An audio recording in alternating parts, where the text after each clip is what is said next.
Venganza del corazón, capítulo 9 de Bárbara Cartland. Luego se preguntaba cuántos días le quedarían antes que Warren le dijera que ya no la necesitaba. Aquella era una agonía tan grande que trataba de vivir cada día, cada hora, cada segundo. Ahora, mirando el retrato de Sir Joshua Reynolds que colgaba sobre la chimenea, pensó que era algo que jamás olvidaría y que siempre lo vería con los ojos de su mente. Lo mismo le ocurría con el cuadro de la familia de Warren, que tenía la casa al fondo. Él lo tiene todo, pensó, pero luego se avergonzó por haber sentido un poco de envidia. Me gustaría estar retratada en una pintura y vivir ahí como la gente que pintó este artista, pues entonces sería inmortal, se dijo. La idea le agradaba y se puso a pensar en cuál sería un fondo adecuado. Como no poseo una casa, sería más adecuado que estuviera en el jardín, reflexionó. Pensando en aquello, salió al jardín en dirección del reloj de oro y tocó las figuras, como lo había hecho con Warren. En ese instante escuchó un ruido extraño que provenía de una puerta en la pared de ladrillos. Nadie sabía que aquella daba a un huerto, donde las manzanas comenzaban a cambiar de color. Se preguntó qué podría ser aquel ruido y, bajando por el sendero bordeado de plantas muy bien cuidadas, abrió la antigua puerta, que era tan vieja como las paredes mismas. Como no escuchó nada, dio unos pasos hacia el huerto, preguntándose todavía el origen de aquel ruido. Pero al siguiente momento dejó escapar un grito de terror al sentir que le caía encima algo grueso y pesado. Y antes que pudiera siquiera defenderse, alguien la levantó en brazos y partió con ella en dirección desconocida. Warren se encontraba en su estudio revisando un montón de cartas que Greyshot le había dejado para firmar. Encontró varios contratos de arrendatarios, quienes habían ocupado granjas que permanecieron vacías durante la enfermedad de su tío, y también un informe del administrador de su finca en Devonshire, que requería ser estudiado con cuidado. Se dijo que pronto tendría que visitar sus demás propiedades, en especial la localizada en Newmarket, donde su tío solía tener los caballos de carrera. Mientras tanto, había aún mucho que hacer aquí. Había recibido una serie de comunicados de parte de personas prominentes del condado, invitándolo a ocupar diferentes puestos de importancia que le hubiera sido imposible rechazar. Se encontraba leyendo una carta cuando Greyshot entró en la habitación.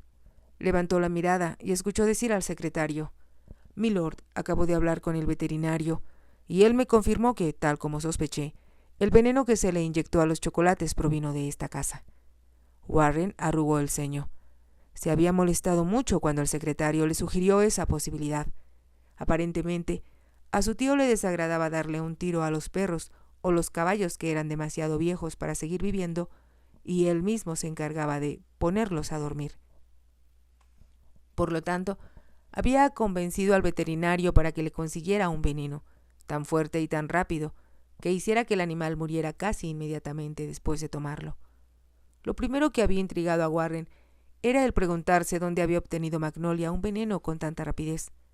Fue entonces cuando Greyshot reconoció la caja de chocolates como una que había ordenado el marqués antes de caer enfermo. También dijo que sospechaba que el veneno provenía de una alacena que el marqués mantenía cerrada con llave, y donde por lo regular lo guardaba, pensando que nadie podría tomarlo de allí. ¿Y cómo sabría ese secreto la señorita Kane?, había preguntado Warren. Supongo que el primo de usted se lo habrá dicho, o quizá su tío. A menudo ambos comentaban lo triste que era tener que poner a dormir a un animal querido.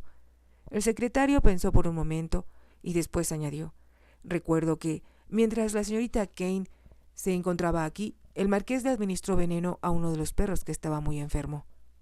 Entonces la señorita Kane se llevó el veneno cuando yo la eché de la casa».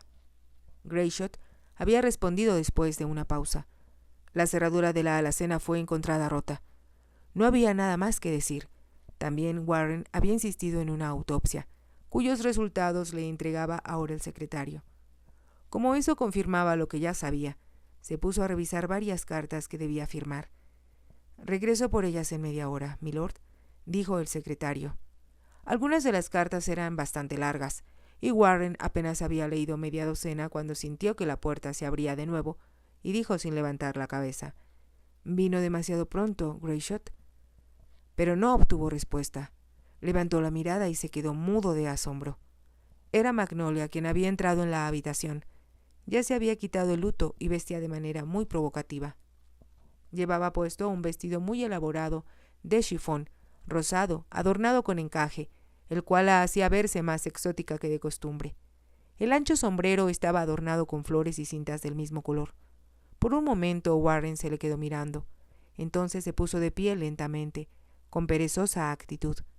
Magnolia caminó despacio hacia el escritorio, como exhibiéndose ante él, y cuando llegó a su lado, Warren le preguntó: «¿Qué haces aquí, Magnolia? Sabes que no tengo ningún deseo de verte».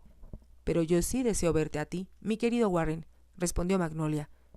«Y creo que cuando escuches lo que tengo que decir, te darás cuenta de que es mejor que me hagas caso». «No deseo escucharte, y no tenemos nada que decirnos uno al otro», declaró Warren con firmeza. «Vete, Magnolia, y déjame solo». Se sentó de nuevo y se quedó mirándola, preguntándose si debía acusarla de tratar de asesinar a Nadia, o si sería mejor no decir nada. Ella le dirigía una mirada seductora, y en sus ojos había un brillo de triunfo que él no alcanzaba a comprender. Llevaba consigo un papel. Lo puso sobre el escritorio, y después extendió la mano izquierda y preguntó: «¿Ves lo que llevo puesto?». Warren le miró la mano y vio que en el tercer dedo llevaba puesto un anillo que él le había regalado. Recordaba muy bien que lo había comprado en Londres y que luego se lo dio a ella. Besó primero el anillo y después el dedo de Magnolia, diciendo: «Ya que por el momento no es posible comprometernos, mi amor, te entrego este anillo que simboliza que eres mía para toda la eternidad». «Eso es lo que yo más deseo, querido», había respondido ella. «Y jamás podrás escapar de mí», respondió Warren. «Aunque no puedas llevar el anillo durante el día, prométeme que siempre lo usarás en la noche, cuando sueñes conmigo.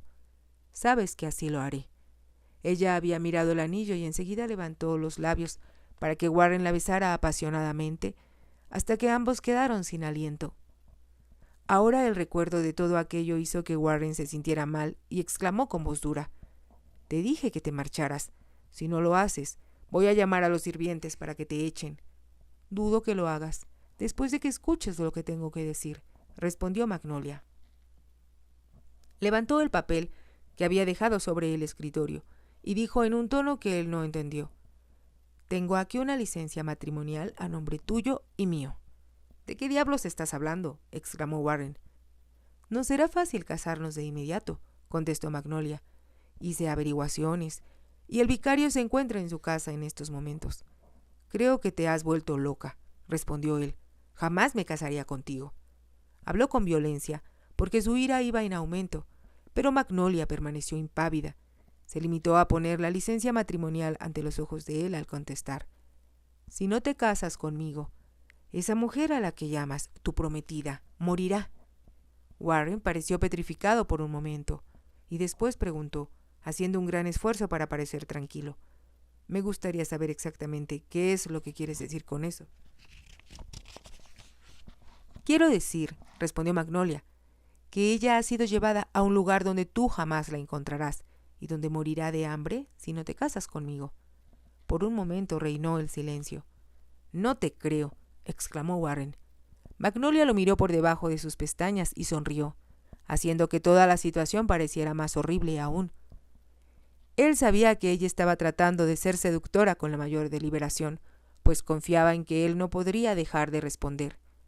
Magnolia levantó la cara hacia Warren, de modo que resaltaran las curvas de su cuello de cisne. «La jovencita fue raptada del jardín de tu madre y escondida en un lugar donde jamás podrás encontrarla», dijo. Encogió los hombros para acentuar su esbelta figura y añadió: «Y aunque la busques, si finalmente la llegas a encontrar, será muy tarde, pues, como ya te dije, morirá de hambre». Warren contuvo la respiración, como si aún no pudiera dar crédito a lo que estaba escuchando. Entonces miró la licencia que estaba sobre su mesa y vio que en ella estaba escrito su nombre y el de Magnolia. La conocía lo bastante bien como para saber que le regocijaba la idea de tenerlo acorralado, y sabía que no le quedaba más remedio que aceptar sus condiciones o dejar morir a Nadia. Después de un momento, Warren dijo con voz tranquila: «Sin duda podremos encontrar una solución mejor que esta. que no es más que un chantaje criminal. Bonitas palabras, pero no te queda otro remedio que casarte conmigo, mi querido Warren. Warren quería gritarle que nada ni nadie lo haría hacer tal cosa, pero una vez más recordó el rostro de Nadia, tal como lo había visto cuando la salvó de ahogarse en el Sena. Durante los pocos días de estancia en Bookwood, los estragos del hambre habían ido desapareciendo día a día, otorgando a su rostro una nueva belleza. Poco a poco parecía tan joven como en realidad era. Y era tan bella cuando se reía, que era difícil reconocer en ella a la chica asustada que había querido morir. Pero Warren sabía que si Nadia volvía a pasar por las mismas privaciones, sería muy difícil salvarla por segunda vez. Como si pudiera adivinar sus pensamientos, Magnolia dijo en tono triunfal: «Es inútil, Warren. Por muy inteligente que seas, en esta ocasión he ganado yo». Hizo una pausa, y como él no habló, ella añadió: «Cuando estemos casados, te compensaré por todo. Seré cuanto tú deseas en una esposa y en la mujer que amas». Dejó escapar una risita antes de añadir: «Sé que nadie puede ser un amante más ardiente y más apasionado que tú, y aunque mi cerebro siempre quiso casarse con un título, mi cuerpo siempre respondió al tuyo, así que ahora seremos muy felices». Cuando terminó de hablar, se dio cuenta de que Warren no le estaba prestando atención, y él le preguntó entonces: «Dime dónde tienes escondida a Nadia». «Claro que te lo diré, tan pronto como estemos casados. Podemos ir ahora mismo a la iglesia, y apenas me pongas este anillo en el dedo, tu cochero podrá ir a rescatar a esa mujer, pero que se mantenga lejos de mí». Magnolia habló con rudeza, y Warren comprendió cuánto odiaba a Nadia, porque pensaba que le había quitado su lugar. Estaba seguro de que no había manera de salvarla, a menos que hiciera lo que ella le pedía. Una vez más miró la licencia sobre el escritorio, tratando de encontrar una salida. Pensó que podría llamar a los sirvientes y organizar una búsqueda por toda la finca, organizada por el señor Greyshot, pero aquello provocaría muchos comentarios, y el escándalo podría llegar a la prensa, y nada podía ser más perjudicial para él y para su familia. También tenía la certeza de que sería muy difícil encontrar a Nadia, sin tener la menor pista de dónde la había escondido Magnolia. Poseía 5,000 acres de terreno alrededor de Bookwood, y Magnolia había vivido allí durante casi todo el tiempo que él estuvo en África. Seguramente conocía cientos de lugares donde podía yacer alguien pequeño y débil como Nadia, sin que la encontrasen durante meses. Warren fijó la vista en varios objetos considerados como esenciales en el escritorio de un caballero: un gran tintero de oro, una bandeja y un limpiador para las plumas, y una vela diminuta que se utilizaba para calentar la cera con la cual se sellaban las cartas. Había también una regla, unas tijeras y un abrecartas, todos de oro y con el escudo de armas de Bookwood. Como si una parte de su cerebro se hubiera despertado, Warren se dio cuenta de que el abrecartas era largo y muy afilado y, de pronto, supo lo que debía hacer. «Dame tu mano», dijo en voz alta, y extendió la suya. Magnolia, sin sospechar nada, hizo lo que él le indicaba, y la fuerte mano de él se cerró sobre la de ella. Fue entonces cuando Warren la hirió en el dorso de la mano con el abrecartas. Magnolia lanzó un fuerte grito y miró incrédula la herida, de la cual comenzaba a manar sangre. Quiso retirar la mano, pero Warren la asió con firmeza mientras se ponía de pie, hasta quedar frente a ella. «¿Cómo te atreves a herirme?», le gritó Magnolia. «Me has hecho daño, Warren, y voy a hacerte mucho más daño si no me dices dónde tienes escondida a Nadia», respondió él con voz calmada. «Mi mano está sangrando». Warren miró hacia abajo y vio que la sangre corría por la mano de ella y por la de él. Pero, hablando con mucha tranquilidad, como lo había hecho antes, dijo: «Sin duda vas a tener una cicatriz muy fea si no me dices de inmediato lo que deseo saber. Voy a herirte en la cara, primero de un lado y después del otro. No te atreverías». El tono era desafiante, pero él pudo ver el miedo reflejado en los ojos de ella. «Me has provocado demasiado, así que no dudaré en desfigurarte», afirmó Warren. «Ahora, ¿qué escoges?». Levantó el abrecartas y Magnolia vio la afilada punta apuntada hacia ella. Al principio quiso seguir desafiándolo, pero luego, como si supiera que estaba vencida, se rindió. «Muy bien», repuso con amargura. «Se encuentra en la mina de la pizarra». «No me estás mintiendo». «No». Si me has mentido, le advirtió Warren, juro que te buscaré y llevaré a cabo mi amenaza. Hizo una pausa antes de añadir: no te engañes, Magnolia, te desfiguraré para estar seguro de que tu belleza no volverá a cegar a otro tonto, nunca más. Warren apartó su mano de la de ella con tanta fuerza que Magnolia estuvo a punto de caer al suelo. Entonces, mientras ella hacía un esfuerzo por mantener el equilibrio, él lanzó el abrecartas al piso y salió de la habitación, cerrando la puerta de golpe tras sí. Los hombres que raptaron a Nadia en el jardín la habían depositado en un carruaje que partió de inmediato. La tiraron con fuerza sobre el asiento y Nadia se dio cuenta de que habían subido también al vehículo, sentándose frente a ella, de espaldas a los caballos. Estaba tan asustada que por un momento no pudo pensar y le costaba trabajo respirar a través de la gruesa tela que la envolvía. Todo su cuerpo temblaba y tenía la boca seca. Quería gritar, pero no podía y sabía, además, que nadie escucharía su llamado de socorro, y tenía miedo de que los hombres la golpearan para hacerla callar.